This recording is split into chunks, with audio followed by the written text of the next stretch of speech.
그러면 태초라는 것을 우리가 어디서 찾을 것이냐 이렇게 생각할 수가 있는데요. 저는 신화에서 찾고자 했습니다. 우리가 이제 어떠한 세상이 열렸다라는 그 상황 자체를 어디에 많이 담아내냐 하면요. 신화에 많이 담아내거든요. 그래서 신화 속에서 그 태초, 그러니까 우리 세상이 열리는 또는 나라가 열리는 또는 어떤 문명이 시작되는 그 공간에서 그 속에서 그 사람들의 생활 양식, 담론 이런 것들이 무엇인지 우리가 신화를 통해서 엿볼 수가 있거든요.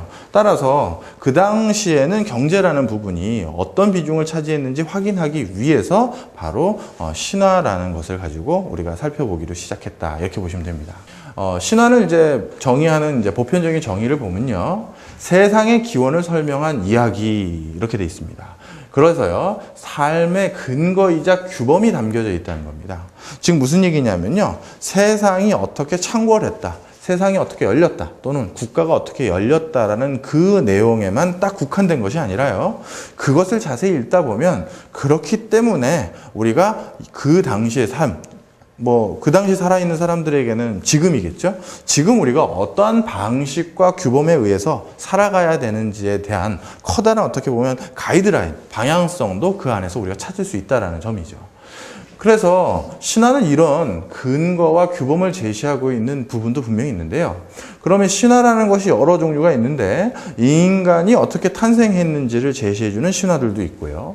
또 우주 자체가, 세상 자체가 어떻게 열렸는지에 대해서 제시해주는 신화들도 있고, 그게 아니라 우리가 살고 있는 이 문명권, 우리 동네, 우리 문화권은 도대체 어떻게 만들어진 것인지에 대한 이러한 것들을 담아내는 신화들이 있었습니다. 근데 이런 신화들보다 조금 뒤에 탄생한 신화가 바로 건국신화예요. 건국신화는 말 그대로 뭐가 있어야 일단 신화가 생기겠습니까? 국가적인 형태, 국가라는 표현보다는 좀 공동체, 어떻게 확실한 부족이라든가 결속체적인 어떤 대상, 집단이 생겼을 때 아마 그 대상이 있기 때문에 그것을 바탕으로 한 신화가 있겠죠. 따라서 요 상태보다 좀 뒤에 나옵니다. 일반적으로 건국신화는 청동기 시대 이후에 청동기 시대부터 만들어지기 시작했다라는 게 보편적인 얘기들이에요.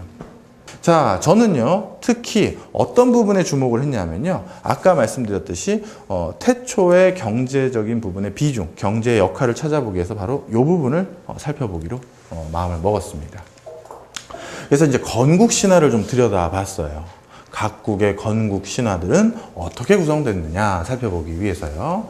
그래서 신화라는 것이 이런 사실을 가지고 있다라는 정의에 주목했고요. 그렇다면 건국 신화라는 것은 그 나라 또는 그 공동체를 어떠한 근거에 의해서 어떠한 규범 아래 우리가 통치하게 돼야 되는지가 당연히 제시되어 있을 것이라고 생각을 했죠.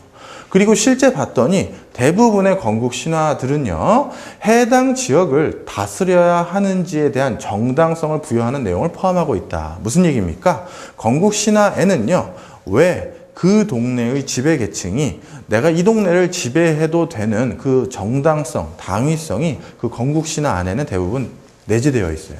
그래서 역시 내가 이 동네를 지배할 수 있는 근거 또는 그러한 내용, 그런 것들이 건국신화 안에는 담겨져 있다는 사실을 알게 됐고요.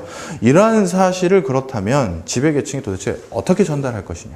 내가 우리 동네를 지배하고 통치해야 되는데 그 이유, 정당성을 건국신화를 통해서 담아내고 그걸 유포시키는 거거든요. 그랬을 때 그것에 반드시 필수 조건으로 들어가는 내용들 중에 하나가 첫 번째, 지배계층은 일반인과 구별되는 특별한 존재다라는 부분입니다. 어떤 거예요? 대부분 그래서 많은 지배계층이 하늘에서 내려오거나 출생부터가 통상적인 인간과는 다른 독특한 형태로 출생이 이루어지는 형태가 있죠. 또 성장 과정 역시도 마찬가지예요. 통상적이고 일상적인 수준에서 아무 시련과 고난 없이 그냥 지배계층으로 올라선 것이 아니라 나름대로 혹독한 시련과 어려움을 극복해서 그 자리에 올라와 있다는 그런 내용들을 많이 담고 있습니다. 로마 신화만 해도 대부분 그렇죠. 처음에 로마의 탄생인 로물루스 같은 경우 어떻게 돼 있어요? 늑대의 젖을 먹고 자랐다고 되어 있잖아요. 쌍둥이 초창기 사람들이. 그래서 그런 것처럼 성장 배정이 독특한다든가 벌써 누구의 자식이라는 그 출생부터도 다르든가 뭐 이런 내용들로 나는 일반인과 확연히 구별되는 다른 존재라는 사실을 전달합니다. 두 번째는 뭐냐 하면 통치를 용이해 주는 것이, 그러니까 일반인들이 내가 통치하는 그 사실 자체를 용인해 주는 것이 본인들에게도 득이됨을 제시해 놔야 될 필요가 있어요. 내가 이 땅을 지배하는 게 너한테도 이득이 될 거야 라는 내용이 제시되어 있다면 아마 저 사람이 지배해도 되겠네 라는 정당성이 더욱더 부각되겠죠. 특히 요 1번과 2번 중에서 경제학적인 담론의 대상이 될 수 있는 것은 당연히 2번이겠죠. 자, 그러면 일반인들이 생각하기에 이 동네를 저 친구가 지배했을 때 득이 되겠구나 라고 생각하는 그 득이 되는 내용은 대부분 뭐겠어요? 경제적인 이득입니다. 저 사람 때문에 내가 더 풍요로워질 수 있겠구나라는 사실이 있었을 때 바로 그 지배계층의 그 어떤 통치, 그것을 존중해주고 유지할 수 있게끔 협조하게 되는 것이죠. 바로 신화에는 이 부분이 들어있다는 걸 찾아보기 시작했습니다.